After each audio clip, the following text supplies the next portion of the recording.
जी नमस्कार। एक बार से फिर से आप सभी का बहुत बहुत स्वागत है परपुरजा क्लासेस के एक और नई कक्षा में। हाँ, तो अपने इकाई योजना पढ़ रहे थे और इकाई योजना के अंतर्गत अब आगे हम पढ़ते हैं मॉरिसन इकाई योजना पढ़ते हैं। क्या कहते हैं मॉरिसन, किस प्रकार की बातें करते हैं देखिएगा। मॉरिसन के अनुसार इकाई एक संगठित कला के वातावरण का व्यापक तथा उपयोगी पक्ष है। मॉरिसन के अनुसार क्या है कि जो आपकी इकाई है, इकाई क्या है, एक संगठित और कला के वातावरण का एक व्यापक तथा उपयोगी पक्ष है। मॉरिसन ने अपनी पुस्तक है द आपके practice of teaching in the secondary school to आपके 1926 की इस आपके उपगम की व्याख्या की है। और इस उपगम का अर्थ है किसी विषय वस्तु को इकाइयों या उप इकाइयों में बांटना और इन इकाइयों को शिक्षण करके विद्यार्थियों को ज्ञान प्रदान करवाना। ठीक है, उद्देश्य क्या है इसके? इस उपागम का मुख्य उद्देश्य है शिक्षण अधिगम प्रक्रिया द्वारा विद्यार्थियों को विषय वस्तु में क्या है आपकी दक्षता प्रदान करना। जो शिक्षण अधिगम प्रक्रिया है इसके द्वारा विद्यार्थी को क्या करना है, विषय वस्तु में दक्षता प्रदान करना है। इस उपागम की मुख्य बातें अगर देखें तो इसमें विषय वस्तु को विभिन्न इकाइयों में बांटा जाता है। क्या किया जाता है, इसमें विषय वस्तु है, इस विषय वस्तु को विभिन्न जो इकाइयाँ हैं इन इकाइयों में बांटने का काम किया जाता है। प्रत्येक इकाई पहली इकाई से संबंधित होती हैं। ऑब्वियसली बात है, तभी अपनी बातें हैं जो संबंधित हो पाएगी। और यह उपगम विषय वस्तु की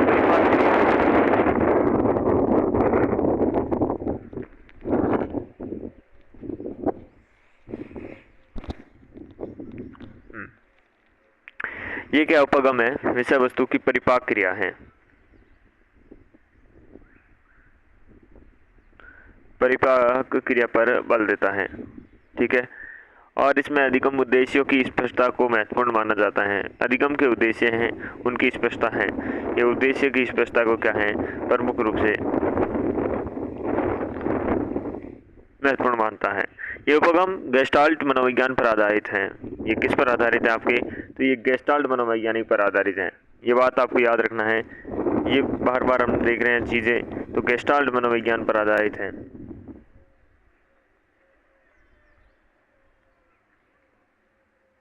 इसका मूल कारण ये है कि अपने ज्ञान प्राप्त करने की प्रक्रिया में ज्ञान की एकता महत्वपूर्ण है, क्योंकि हमारा ध्यान पूर्ण की ओर शीघ्र आपके आकर्षित होता है।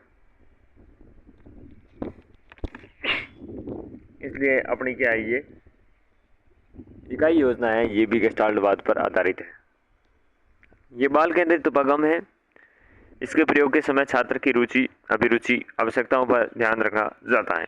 हर्बर्ट मॉरिसन की अपने पाठ योजनाओं के मुख्य अंतर यही है कि हर्बर्ट विषय वस्तु के प्रस्तुतिकरण पर अधिक बल देता है, मॉरिसन विषय वस्तु की परिपाक क्रिया पर। ठीक है, तो विषय वस्तु की प्रस्तुतिकरण पर अपने बल देने का काम कौन करता है, हर्बर्ट करता है।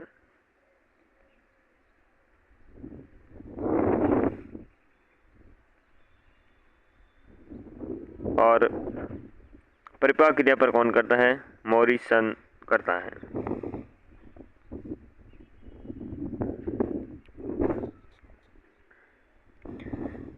मॉरिसन के इकाई उपागम के पद देखे इनके, तो खोज करना या अन्वेषण करना सबसे पहला रहता है, एक्सप्लोरेशन।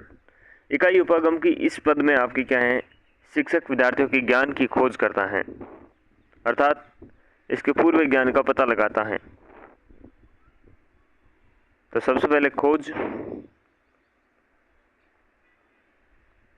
करना किसका, पूर्व ज्ञान किया। ठीक है, फिर दूसरा है प्रस्तुतिकरण, प्रेजेंटेशन। इस पद में पाठ्य वस्तु की सामग्री की विवेचना की जाती है, पूरी इकाई के स्वरूप को विद्यार्थियों के सम्मुख प्रस्तुत किया जाता है, जिसमें शिक्षक की भूमिका अधिक सक्रिय रहती है। तो फिर खोज करने के बाद प्रस्तुतिकरण।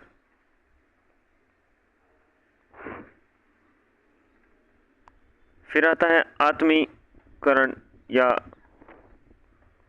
परिपाक, जो भी शब्द हम देख रहे थे, जो आधार है मेन रूप से। इसमें बालक विषय वस्तु को गहनता से आत्मसात करता है। छात्र शिक्षक दोनों क्या है, क्रियाशील रहते हैं। तो आत्मीकरण में छात्र हैं और शिक्षक हैं।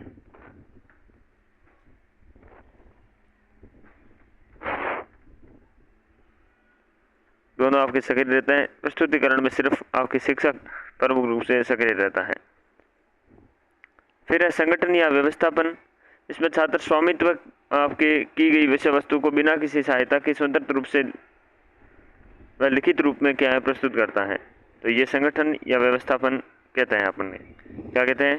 संगठन या व्यवस्थापन।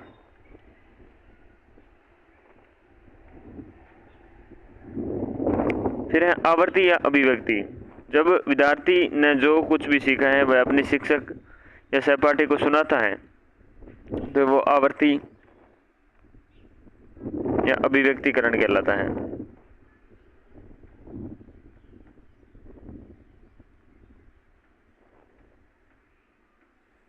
तो ये प्रमुख रूप से सोपान रहने वाले मॉरिसन के अनुसार खोज करना, प्रस्तुतिकरण करना, जिसमें अध्यापक करता है, आत्मीकरण या परिपाक, छात्र या शिक्षक दोनों के द्वारा सहयोग से, संगठन या व्यवस्थापन, आवर्ती या अभिव्यक्तिकरण, ये अंतिम सोपान रहने वाला है। इसके बाद हम देखेंगे पाठ योजना। इकाई योजना के बाद पाठ योजना लेसन प्लान देखते हैं। अल्पकालीन शिक्षण योजना का सबसे महत्वपूर्ण भाग पाठ योजना है।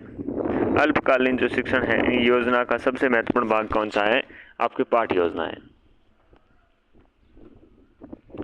पाठ योजना एक ब्लूप्रिंट या कक्षा में होने वाली क्रियाओं की आपकी प्रस्तावित रूपरेखा है जो शिक्षण अधिगम गतिविधि के कुशल, किफायती और सुचारू रूप से संचालन में मदद करती है।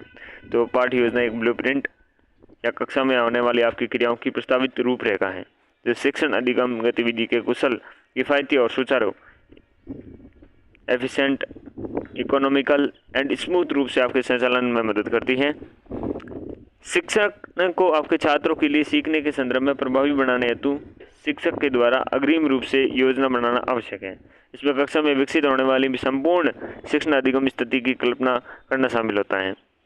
जब शिक्षक एक क्लास के लिए शिक्षण की योजना तैयार करता है तो उसे दैनिक पाठ योजना या शिक्षण की रूपरेखा कहते हैं। तो जब शिक्षक क्या है, एक क्लास के लिए शिक्षण की योजना तैयार करता है तो उसे दैनिक पाठ योजना या शिक्षण की रूपरेखा कहते हैं। पाठ योजना शिक्षण से पूर्व की तैयारी है जो प्रतिदिन शिक्षण करने से पूर्व आपके तैयार की जाती है। पाठ योजनाएं छात्रों को मानसिक स्तर पर या वह आपकी योग्यता और निश्चितता के समय को ध्यान में रखकर तैयार की जाती हैं। पाठ योजना इकाई योजना का ही एक भाग है। तो पाठ योजना क्या है? इकाई योजना का ही एक भाग है जो प्रत्येक दिन आपके तैयार की जाती हैं। पढ़ाने से पहले एक शिक्षक की पूर्व से तैयारी होती है। ये महत्वपूर्ण परिभाषाएं देखें तो अंतर्राष्ट्रीय शिक्षा शब्दकोश के अनुसार देखें तो पाठ योजना किसी पाठ के महत्वपूर्ण बिंदुओं से संबंधित एक रूपरेखा है। उन्हें उसी क्रम में आपके व्यवस्थित किया जाता है जिस क्रम में शिक्षक के द्वारा शिक्षार्थी के सामने प्रस्तुत किया जाता है। डेविस के अनुसार कक्षा में जाने से पूर्व अध्यापक को पूरी तैयारी कर लेनी चाहिए क्योंकि उसी प्रगति में कोई भी बात इतनी बाधक नहीं है जितनी कि शिक्षण की अपूर्ण तैयारी। बेनिंग के अनुसार पाठ योजना प्राप्त की जाने वाली उपलब्धियों के कथनों और विशिष्ट तरीकों को प्रदान किया गया एक शीर्षक है जिसके द्वारा शिक्षक के मार्गदर्शन में दैनिक क्रियाओं के परिणाम स्वरूप उन्हें प्राप्त किया जाता है। तो पाठ योजना प्राप्त की जाने वाली उपलब्धियों के कथनों और विशिष्ट तरीकों को प्रदान किया गया क्या है? शीर्षक है। उनके द्वारा शिक्षक के मार्गदर्शन में दैनिक क्रियाओं के परिणाम स्वरूप उन्हें प्राप्त किया जाता है। एन एल बासिंग के अनुसार शैक्षणिक क्रियाओं तथा उद्देश्यों के आलेख को पाठ योजना कहते हैं। एन.एल. आपके बासिंग के अनुसार शिक्षण जो क्रियाएं हैं, शैक्षणिक क्रियाओं तथा उद्देश्यों के आलेख को पाठ योजना कहते हैं। शिक्षण के उद्देश्य को प्राप्त करने के लिए शिक्षक जिन क्रियाओं का नियोजन करता है उनके आलेख को पाठ योजना की संज्ञा दी जाती है। तो शिक्षण के उद्देश्य को प्राप्त करने के लिए शिक्षक जिन क्रियाओं का आपके नियोजन करता है आलेख को पाठ योजना की संज्ञा दी जाती है। योकम एवं आपके सिम्पसन के अनुसार शिक्षक अपनी विषय सामग्री और अपने छात्रों के बारे में जो कुछ भी जानता है वह उस सब का प्रयोग पाठ की योजना में आवश्यक है। ये योकम और सिम्पसन के अनुसार है। लेस्टर बी शेंडल के अनुसार पाठ योजना वास्तव में अध्यापक की क्रियाओं की योजना है। अध्यापक की क्रियाओं की योजना लेस्टर बी शेंडल कहते हैं और यह प्रभावी शिक्षण की नींव कही जाती है। एक पाठ योजना की सामान्य कम से कम कुछ बिंदु हैं ये होने चाहिए।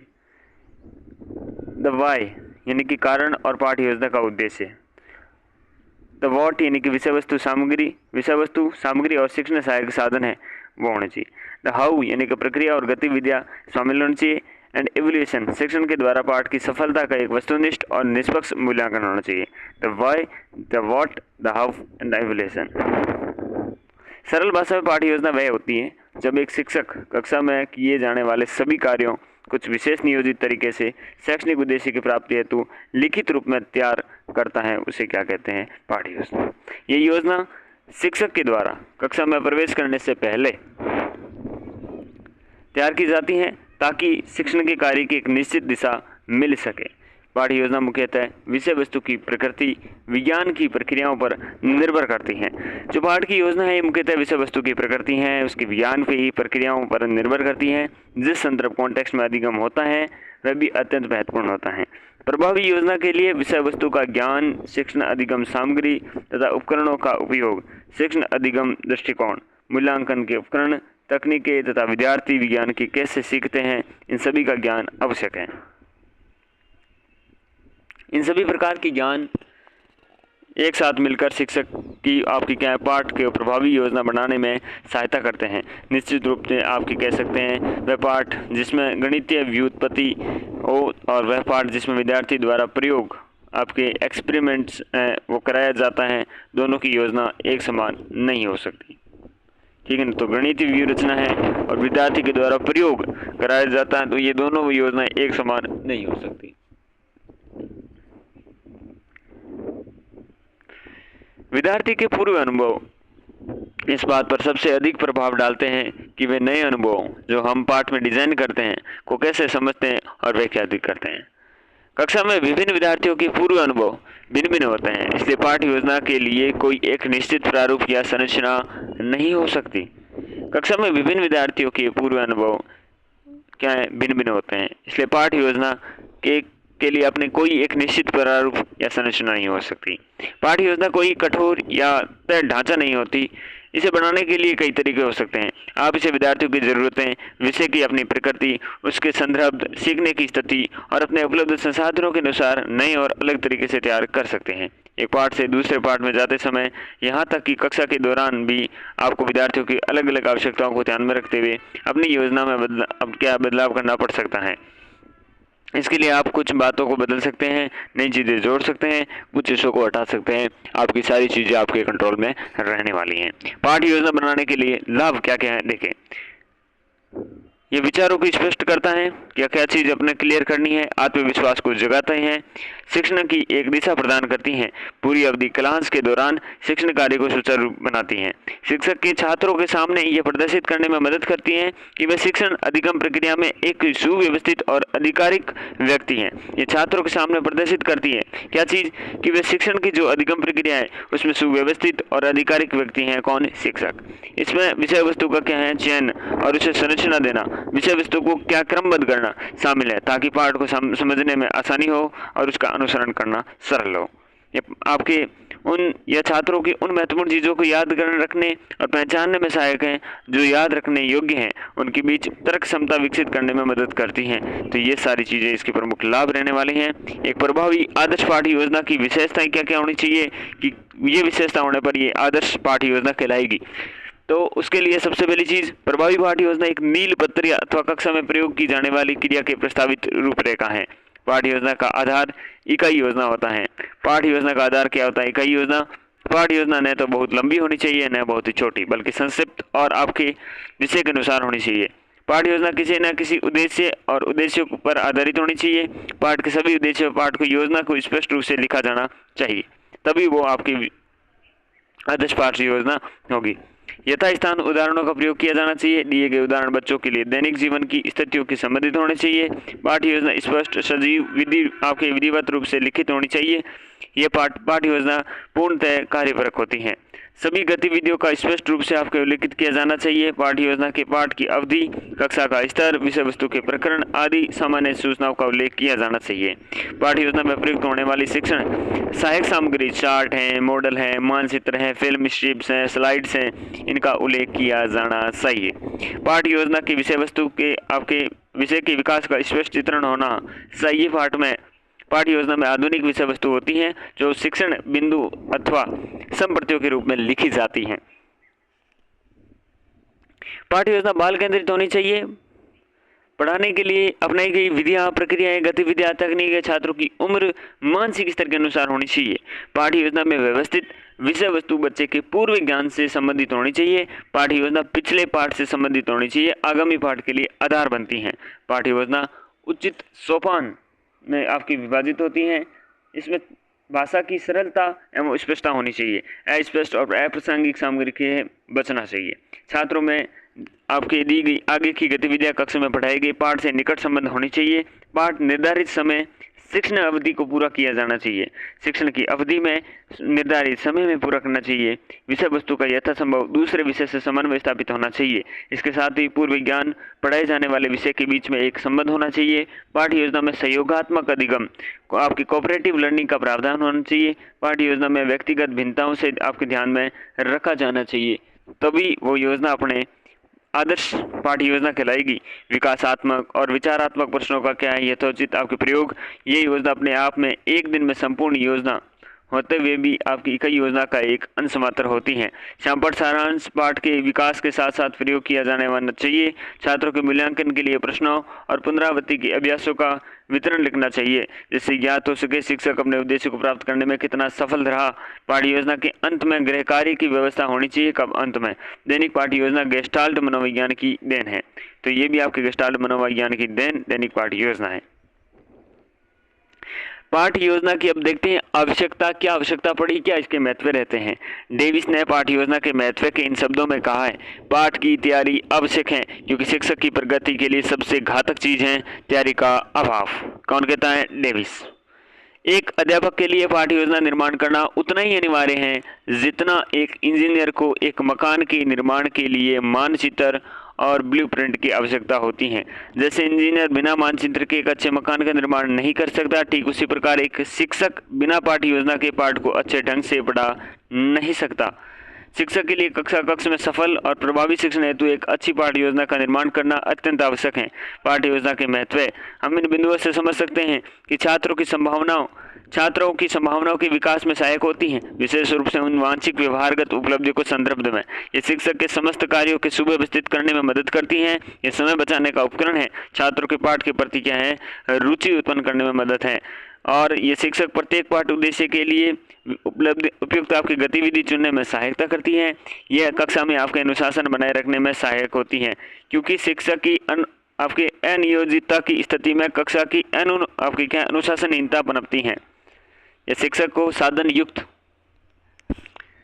युक्त कल्पनाशील कुशल बनाती हैं, क्योंकि उसे छात्रों की पूर्व ज्ञान से अवगत कराती हैं, प्रेरित करती हैं और ये रोचक प्रश्न और उदाहरणों को प्रयोग कर रहे हैं। ये शिक्षक में आत्मविश्वास और आत्मनिर्भरता बढ़ाती हैं। उपयुक्त स्थानों पर शिक्षण सहायक सामग्री की उपयुक्त उपयोग को आपकी संगम बनाती हैं। ये छात्रों की कठिनाइयों को समझने, सुधारात्मक उपायों की योजना बनाने में मदद करती हैं। यह शिक्षक को आपके शिक्षण का मूल्यांकन करने में सहायता करती है। शिक्षक को भविष्य की पाठों और बेहतर बनाने के लिए प्रेरित करते हैं और साथ में शिक्षक को शिक्षण सहायक साधनों के प्रयोग के बारे में सोचने के लिए बाध्य करती हैं। पुराने और नए ज्ञान के बीच आपके उचित संबंध स्थापित करती हैं। शिक्षक को भूलने की प्रवृत्ति कम करती है, क्योंकि जैसे जैसे आयु बढ़ती है स्मृति घटती है, विषय वस्तु के सभी पक्षों को याद रखना कठिन हो जाता है। तो ये चीज़ें इसमें मददगार रहती हैं। ये महत्व और आवश्यकता देखी। अब हम पाठ्य योजना निर्माण के सिद्धांत और प्रनियम देखते हैं। उद्देश्यों की स्पष्टता और निश्चितता का सिद्धांत। पाठ्य योजना का निर्माण के सिद्धांत देखें या नियम देखें तो उद्देश्य को स्पष्टता और निश्चितता का सिद्धांत पर काम करती हैं। संसाधनों और अनुकूल परिस्थितियों की उपलब्धि का सिद्धांत। प्रारंभिक व्यवहार संसाधन है, अनुकूल परिस्थितियां हैं, उनकी उपलब्धि का सिद्धांत पर काम करती है। उसी आधार पर ये चीज़ें काम करती हैं। प्रारंभिक व्यवहार पूर्व ज्ञान से अवगत होने का सिद्धांत है। विद्यार्थियों को अभिप्रेरित करने का सिद्धांत है। पाठ में रुचि बनाए रखने का सिद्धांत। शिक्षण विधियों और तकनीकों के उपयोग का सिद्धांत। विद्यार्थियों की सक्रिय भागीदारी का सिद्धांत। उचित पृष्ठ आपके पोषण और पुनर्बलन का सिद्धांत। उचित मूल्यांकन का सिद्धांत। लचीलेपन का सिद्धांत। सीखे हुए ज्ञान और अनुभवों से स्थायित्व प्रदान करने का सिद्धांत। विषय वस्तु और अन्य शिक्षण अधिगम सामग्री का स्वामित्व का सिद्धांत। ये सारे सिद्धांतों पर ये आपके काम करती हैं। इन्हीं सिद्धांतों के आधार पर एक निर्माण करने के लिए इन सिद्धांतों का इस्तेमाल किया जाता है। किसके? पाठ्य योजना के। पाठ्य योजना को प्रभावित करने वाले कारक देखें। कौन कौन से कारक हैं जो पाठ्य योजना को क्या करते हैं, प्रभावित करते हैं।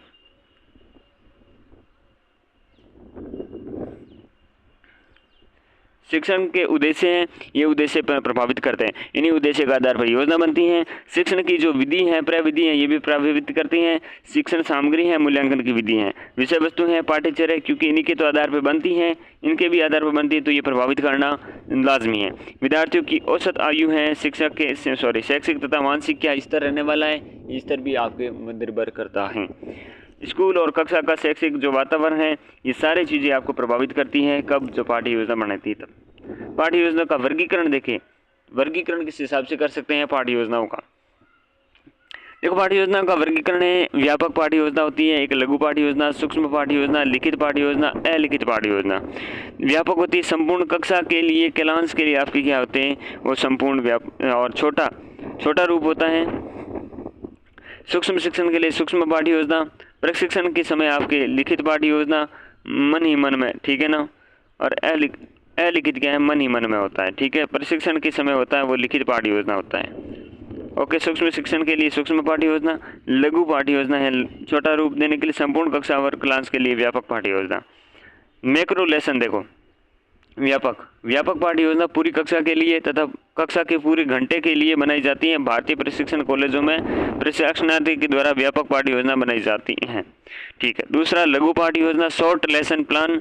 लघु पाठ्य योजना भी कक्षा की पूरी 30 से 40 मिनट की अवधि के लिए बनाई जाती हैं, लेकिन लिखते समय व्यापक पाठ्य योजना की भांति इसमें सभी चीज़ें नहीं लिखी जा सकती। जैसे व्यापक पाठ्य योजना में सारी चीज़ें लिखते हैं, ऐसे इसमें नहीं लिख सकते। सूक्ष्म पाठ्य योजना, माइक्रो आपके लेसन प्लान है, ये पाठ्य योजना सूक्ष्म शिक्षण के अंतर्गत एक छोटे समूह को 5 से 10 मिनट तक पढ़ाने के लिए तैयार की जाती है। इसमें पाठ्य योजना एक आपके प्रयत्न पर विशेष कौशल प्राप्त करने के लिए बनाई जाती है, ठीक है। लिखित रूप कॉलेज प्रशिक्षण है, प्रशिक्षण कॉलेज में सामान्यतः प्रशिक्षणार्थी की पूरी पाठ्य योजना लिखित रूप में तैयार करनी पड़ती है। अलिखित रूप में देखें, अनराइटेड फॉर्म में, तो कक्षा में जाने से पूर्व शिक्षकगण अपने अनुभवों के आधार पर कक्षा शिक्षण के लिए मन ही मन में योजना बनाता है। कक्षा में क्या पढ़ाएगा, क्यों पढ़ाएगा, कब और कैसे पढ़ाएगा, ये सारी चीज़ अलिखित रूप से मन ही मन में अपने सेट करता है। पाठ्य योजना के तत्व। देखो, पाठ्य योजना तैयार करने का कोई एक निश्चित तरीका नहीं होता है। विभिन्न परिस्थितियों के अनुसार अनेक प्रकार के आपने क्या है प्रारूप, फॉर्मेट्स बनाए जा सकते हैं। यह आवश्यक नहीं कि किसी एक विशेष प्रारूप से कठोरता से उसे पालन किया जा सके। महत्वपूर्ण बात यह है कि यह समझा जाए कि पाठ्य योजना मुख्य उद्देश्य प्रभावी शिक्षण, गुड टीचिंग सुनिश्चित करना है। और एक अच्छी पाठ्य योजना शिक्षक को यह स्पष्ट करने में सहायता करती है कि किसी विषय के संदर्भ में विद्यार्थियों को कौन से विशिष्ट अधिगम परिणाम, लर्निंग आउटकम्स है प्राप्त किए जाने हैं, और यह भी बताती है कि इन परिणामों को कैसे प्राप्त किया जाएगा, उनका मूल्यांकन कैसे किया जाएगा। ये चीज़ें इसमें इंक्लूड होनी चाहिए। यद्यपि पाठ्य योजना के प्रारूप या संरचना में कठोरता आवश्यक नहीं है, फिर भी ये आवश्यक तत्व हैं प्रत्येक अच्छी पाठ्य योजना के आवश्यक होने चाहिए। विषय के संबंध में अनुदेशनात्मक उद्देश्य और सीखने के प्रतिफल का विवरण। उद्देश्य को छात्रों के व्यवहार में होने वाले परिवर्तनों के रूप में बताना वांछित है, ताकि इन परिवर्तनों को साक्ष्य छात्रों के व्यवहार में भी खोजे जा सके। तो देखो, एक तो उद्देश्य का अनुदेशनात्मक उद्देश्य, उनके सीखने के प्रतिफलों का विवरण, ये दोनों चीज़ें हैं कि वह सीखेगा तो क्या परिवर्तन होने चाहिए, क्या उद्देश्य होने चाहिए जो प्राप्त करने, वो चीज़ें लिखनी चाहिए। सीखने की गतिविधियों का चयन करना, क्रमबद्ध संगठन, उद्देश्यों और उपयोग किए जाने वाले संसाधनों का संदर्भ में। सहायक सामग्री है, संसाधनों का चयन है, विभिन्न चरणों में सीखने की प्रतिफलों का मूल्यांकन करने के लिए उपयुक्त रणनीति का चयन, ये सारी चीज़ें शामिल तो होनी चाहिए। परिचयात्मक सूचना देखें। एक पाठ्य योजना का प्रारूप देख रहे हैं, आइडेंटिफिकेशन डेटा है जिसमें दिनांक होनी चाहिए, आपके विषय वस्तु तो होनी चाहिए, ठीक है। विषय क्या पढ़ रहे हैं, कक्षा कौन सी है,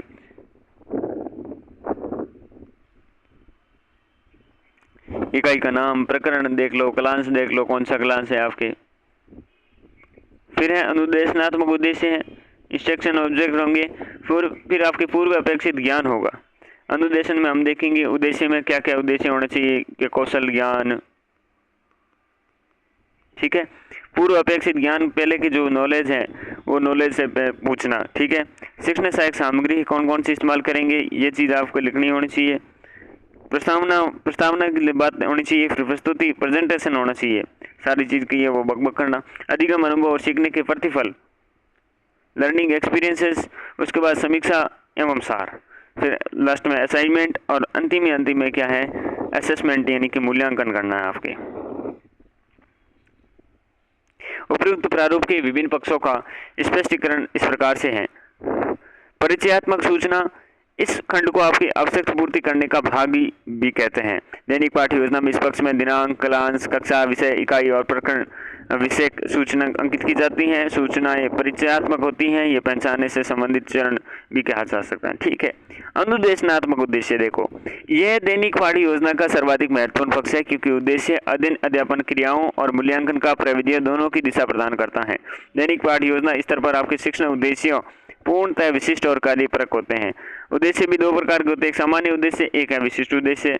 सामान्य उद्देश्य देखो यह विषय के अनुसार अलग अलग होते हैं, जो विषय के कौशलों का पूर्णतः विकास करते हैं, ठीक है। विशिष्ट उद्देश्य में ज्ञान, अवबोध, अनुप्रयोग, अभिरुचि, अभिवृत्ति और कौशलात्मक, ये सारे विशिष्ट के अंतर्गत शामिल होते हैं। शिक्षण की योजना, वार्षिक योजना, इकाई योजना, दैनिक पाठ्य योजना में विशिष्ट उद्देश्य। शिक्षण योजना में क्या है, सामान्य उद्देश्य। जो हम सामान्यतः से विशिष्टता की ओर बढ़ते हैं, यानी शिक्षण योजना से वार्षिक, इकाई से दैनिक या विशिष्ट हो गई। जो हम सामान्यतः से विशिष्टता की ओर बढ़ते हैं, तो सामान्यतः का अंश घटता है, विशिष्टता का अंश बढ़ता है। रेखा चित्र से स्पष्ट है कि दैनिक पाठ्य योजना पूर्णतः क्रियात्मक और कार्यपरक योजना होती है, या सामान्यतः का कोई स्थान नहीं होता है। पूर्व अपेक्षित ज्ञान देखें तो सीखने के लिए ज्ञान की आवश्यकता होती है। पिछले ज्ञान से विकसित कुछ संरचना के बिना नया ज्ञान प्रदान करना संभव नहीं है। नया ज्ञान अलग थलग रहकर नहीं सीखा जा सकता, इसलिए एक कक्षा में शिक्षक को छात्रों के पिछले सीखने के अनुभव को देखना होता है।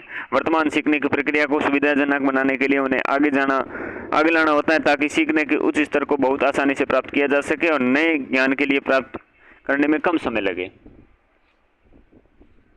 पाठ्य योजना के संदर्भ में पूर्व अपेक्षित ज्ञान वह ज्ञान है जिसे छात्र रखने की अपेक्षा की जाती है कि छात्र उनको ज्ञान वो रखे। अब 12 कड़ी सीखने से पहले बच्चों को तो भाई वर्णमाला तो आनी चाहिए ना। ये जो पाठ के माध्यम से दिए जाने वाले नए ज्ञान को सीखने में सुविधा प्रदान करेगा।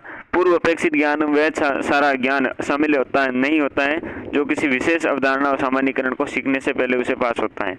उसमें केवल वही ज्ञान शामिल होता है जो आवश्यक है और वर्तमान स्थिति के लिए प्रासंगिक है, ठीक है। शिक्षण सहायक सामग्री, शिक्षण को प्रभावी बनाने के लिए सहायक सामग्री का प्रयोग किया जाता है, जैसे वीडियो टेप है, स्लाइड्स है, गणितीय मॉडल है, ओवरहेड प्रोजेक्ट है, ट्रांसपेरेंसी है, वर्कशीट है, कंप्यूटर सॉफ्टवेयर आदि। एक शिक्षक के लिए ऐसी सामग्री की विषय वस्तु से खुद को परिचित कराना, कक्षा की स्थिति में उपयोग की योजना बनाना महत्वपूर्ण है। प्रस्तावना, इसे आपके पाठ्य स्थापन भी कहते हैं। किसी भी कार्य की सफलता के लिए अच्छी शुरुआत अत्यंत महत्वपूर्ण है। जब अधिगम को विद्यार्थी के दैनिक जीवन के अनुभव से जोड़ा जाता है तो नई संकल्पना को सीखने के प्रति उनकी रुचि बढ़ती है। प्रस्तावना का मुख्य उद्देश्य विद्यार्थी को प्रेरित करना है, उनके पूर्व ज्ञान को नए ज्ञान से जोड़कर उन्हें विषय को सीखने के लिए तैयार करना है। ये प्रस्तावना कहलाता है। प्रेरणा के अलावा प्रस्तावना के अन्य उद्देश्य भी हो सकते हैं। पाठ की निरंतरता स्थापित करना, पाठ के महत्व को उजागर करना, पाठ के उद्देश्य को स्पष्ट करना, विद्यार्थियों की जिज्ञासा उत्पन्न करना, पाठ की संक्षिप्त रूपरेखा प्रस्तुत करना, विद्यार्थियों की रुचि उत्पन्न करना, उनके पूर्व ज्ञान का प्रशिक्षण करना, सारे प्रस्तावना के अंतर्गत रहने वाले हैं। प्रस्तावना को प्रस्तुत करने के तरीके देखिए। विद्यार्थियों के सामने समस्या प्रस्तुति करना और उन समस्या के बाद में आप सॉल्व करते हैं, खुद आप उन्हें समझाते हैं, तो ये चीज़ प्रस्तावना में हो सकती है। गतिविधि और आपके प्रयोग कराकर प्रश्न उठाना, कोई गतिविधि कराई, कोई प्रयोग कराया, फिर प्रश्न उठा लिए, फिर आप प्रस्तावना ज्ञान दे देंगे। विद्यार्थियों की गतिविधियों में शामिल करना और उनके प्रश्न सुनाना, चुनौतीपूर्ण विचार और स्थिति या समस्या को प्रस्तुत करना, विषय में संबंधित घटना है, ऐतिहासिक प्रसंग है, वैज्ञानिकता के जीवन की कहानी बताना है, कहानी और घटनाओं को सुनाना है। आप ऐसे करके प्रस्तावना प्रस्तुत करने के अलग अलग तरीके देखते हैं। समय निर्धारण, प्रस्तावना के लिए कितना समय दिया जाए, इसका कोई निश्चित उत्तर नहीं है। यह इस बात पर निर्भर करता है कि आप कौन सी तकनीक अपना रहे हैं और पाठ की प्रकृति क्या है। यदि नया यूनिट प्रारंभ हो रहा है तो पूरा समय प्रस्तावना में दिया जा सकता है।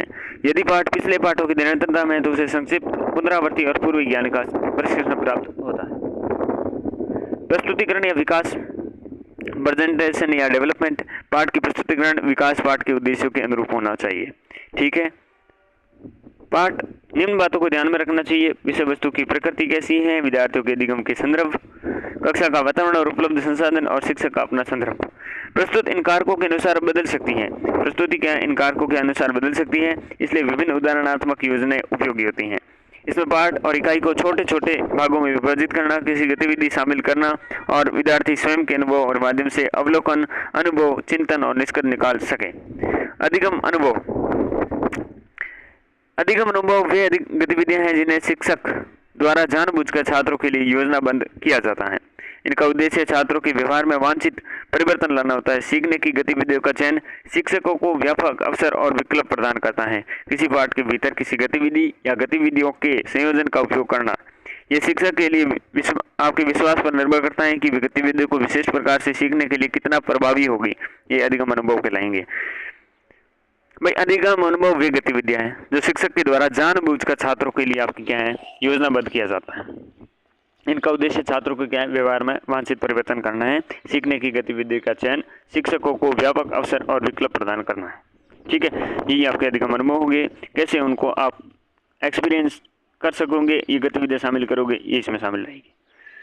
अच्छे अधिगम अनुभव को तैयार करने के मापदंड होंगे क्या के उद्देश्य आधारित होने चाहिए, पाठ्यक्रम से संबंधित होने चाहिए, आयु के अनुरूप होने चाहिए, उनकी आवश्यकताओं के अनुसार उनकी आयु वर्ग की पूरा कर सके, रुचि पैदा करने वाले होने चाहिए,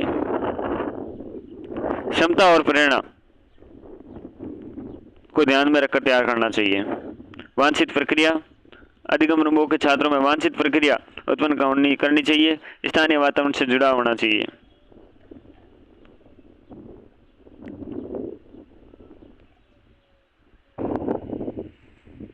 अधिगम अनुभव की योजना बनाना ये अगली क्लास में देखेंगे, क्योंकि इस क्लास के अपनी टाइम पूरा हो चुका है, आधा घंटा देख लिया है।